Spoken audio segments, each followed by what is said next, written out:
ойпырмай. Қайсеген ол мен хит қып жүрген? Мен о батан деп әңгіме айтсам хит болып кете беретіндердің біреуімін ғой айналайындар ау. Керісінше менің сондайымның арқасында кейбіреулер хит болғысы кеп, блогер болғысы кеп, недоделанный блогер болып жүреді ғой.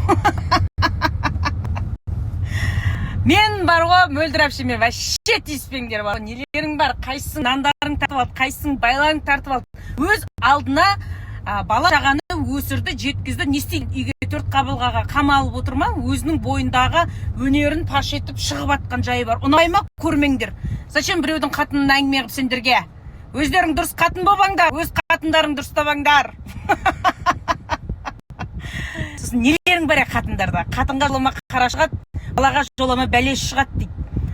Давайте жить дружно, айналайындар. Ана тиктоктағы бір қатын туралы айтып жатсыңдар, маған балым дұрыс киямайтын. Оның біреуі ана Гүлім деген қатын білесіңдер ма? Баяғыда біз бір 12 миллионның ба, 13 миллионның ба үйін алып береміз дегенбіз. Бірақ мен оның фотосын, видеосын қойып, мен сбор ашпағам, оттамасын.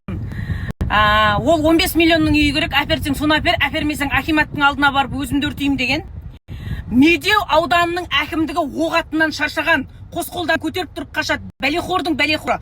Оған Акимат ана 4 баласы үшін, ол қатын үшін емес, 4 баласы үшін квартира жалдап берген спонсорлардың ақшасына. Оғатынға ол квартира ұнамай, маған Медеу ауданынан 3 бөлмелі евро ремонтпен, мен балам бөлек бөлмеде жату керек, қызым бөлек бөлмеде жату керек деп, сондай бір жүрген қатын. Мына өмірге өкпесі қара қазандай, бірақ оның бәрін өз қолымен жасап алып жатқан. Балам зорланды деп жарияға жар салып жүрген, ешқандай дәлел жоқ, зорланбаған бала. Содан кейін оғатын шешімі бар деген бағдарлама шыққан. Ол жерде бір бизнесмен аға оған 10 миллион теңгеге ұзынағаштан үй алып берген. Маған жердің көтінен ұзынағаштан үй керек емес деп онамай кеткен. Апаңның мұрны аспанда, мыңғырық өтірігіне өз алданып қап жүрген біреу. Одан кейін тағы бір қарекет қорында оның видеосы тұрған парақшасында оған үй берген деген. Ол үйді алмаған. Енді ана қордың адамдар оның бір жеріне кірмейтін шығар, ойбай на үйді ал деп. Менсінбейді іштеңкені. Оның 4 баласы кімге міндет? Еще бір оппозициялық топқа кіріп алғанда таңнан кешке дейін мемлекет жамандайды отырып алып. Бірақ сол мемлекеттен 4 баласына пособие алады да. Сол мемлекет Акимат оған үй беру керек. Не үшін? Сұрақ. Біз ана оранығандарды кейде періште көреміз ғой. Оранып алған аузын ақ ит кіріп көк ит шығады. Кәдімгі көршілермен қырылып атқан өз көзімен көргем. Керек десеңдер фото видеосын салам оғатынның. Содан кейін ана қаңғып жүрген албастын айтып атсыңдар ма? Менің апаммен ырыспала деп атымды қойған апаммен аттасы екен. Сол аттан садаға кеткір. Әй, Германияға барған қазақтарды қанғақсатып жүрген қатын. Отан отбасынан басталады дейді қазақ. Бірінші ол елге жанашыр болмаяқ, өзінің отбасын дұрыстабасын да. Байының қаяқта, бала шағасының қаяқта жүргенін білмейтін. Германияда біреудің үйінде уборка жасап жүрген біреу. Еще отырып алып митингке шығыңдар дейді. Пішту! Елдің ішіне ірткі салып. Кім ол вообще мен туралы әңгіме айтатын? Кім ол? Өткендегі әңгіме ғой айналайындар ау. Пілдің түрісіе құмырсқаға палаткі болады деп айналайын. Өзінің кім боларын білмей жүрген біреу ғой ол. Ано қанғақсатып Германияға барғандарға жұмыс тауып берем деп 500 мыңнан миллиондап алып жүрген ақшасын қайтарсын да ол бірінші. Көттерінен өздерінің боғағып жатады біреудің басындағы шоқты әңгіме ғып. Қазақта тыныш жатқан жыланның құйрығын баспа дейді. Қазақта көтті қысқан бай болады деген сөз бар. Байсаңдар лучше. Байыңдар. Анау саясаттың иісі мұрнына бармайтын адамдар саясат туралы әңгіме айтады да я. Саясат не теңің? Мен таңғалам сондай адамдарға отырып ойбай ырыспаланың артына шам, үйтем. Сен менің артында ашпай алдыма кеп аш бірінші. Кеш менің алдыма, содан кейін мен саған арт ашудың қандай болатынын көрсетейін. Қаншы де отырып алыпшы. Арт ашылатындар ашылып жатыр айналайындар. Халықтың ақшасын жегендер, ол ешқандай жұмысы атқарылмағандар. Көріп атсыздар, өздеріңіз куәсіздар. Менің Алланың алдында да, адамның алдында да арым таза. Кімнің фото-видеосын парақшама шығардым, кімге ызбор аштым, 100 отбасы өзінің сол үйлерінде тұрып жатыр. Оттамаңдар айдылада отырып. Қолдарыңнан кесе болбаңдар сондай. Жоқ, мен мынаған таңғаламда айдылада отырып алып митингке шығыңдар. Ойбай, үкімет дұрыс емес.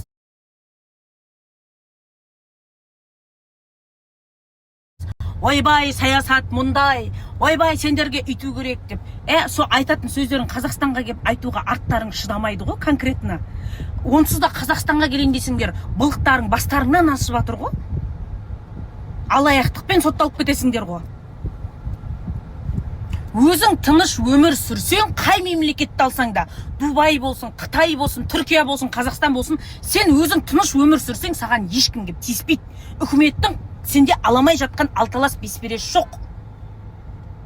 Өзінің өмірін реттей алмай, өзгеге билігін жүргісі келеді да, қазақтардың арасына арандатып, іріткі салып, ойбай митингке шығыңдар, үйтіндер, бүйтіндер. Кімсің сен үйтіп айтатын? Халық сенің не қорадағы малың ба, не айдайтын? Фуй, блин. Сондай қатынға өзімнің жауап жазып атқанына өзімнен жеркеніп отырмын, мен конкретно бар ғой. Керемет болбасай, бірінші сен екі қолға бір күлек, бір күрек қай жерде де табылады. Жұмысыңды үсте, бала шағаңды асыра, басыңды тік көтеріп жүр, ешкімге зияныңды тигізбе. Өтірік Германиядан не тауып виза жасап берем, үйтем-бүйтем деп, елдің бәрін ақшасын алып қаңғақ сатпай. Ана жақтағы шешендерге сендерді зорлатам деп, қазақтың қыздарына сес көрсетпей. Кәні сенің ұлтқа жанашырлығың құрып кетей, нервыма тимей. Күйдіреді ғой істіп адамды ше? Қойш дедім. Зачем ірген ауыздан шірген сөз шығады? Ит қол қауып атқан, оны мен қапсам, мен аузымның не қадір қасиеті қалады деп ше? Үндемедім. Қояр емес өзінше апаң. Көтінен тепсең қалтасы сыңғырламайды. Әңгіме айтып маған.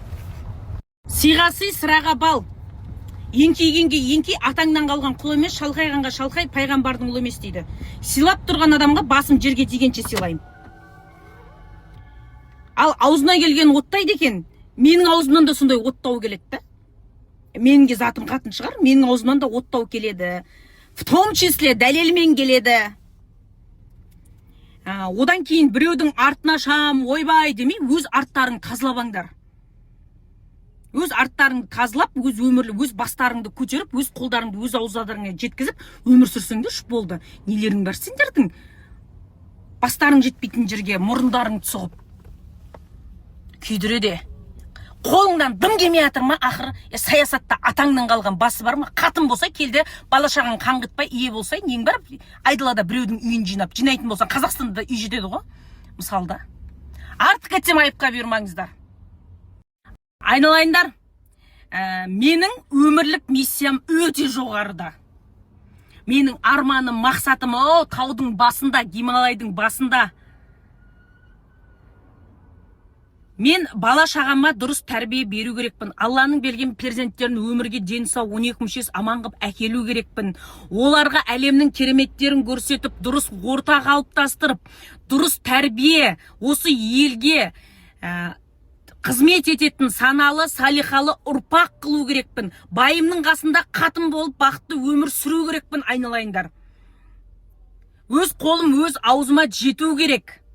Мен біреуге бермесем Аллахан жаймау керекпін. Ол үшін не істеу керек? Сендер сияқты әркімнің көтін шығып, өсек айтып, Инстаграмда отырмау керек. Ол үшін жұмыс істеу керек. Инстаграмнан ақша тауып атсың ба, пожалуйста. Ешкімге зияның тигізбей жаса. Істегенің алдыңа келеді әйтпесе.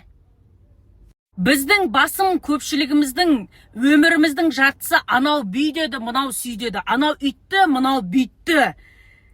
Өсек пен төсектің арасындағы майда әңгімемен өтіп жатыр. Жинастырып тастаңыздар бәрін. Құрып кетсін.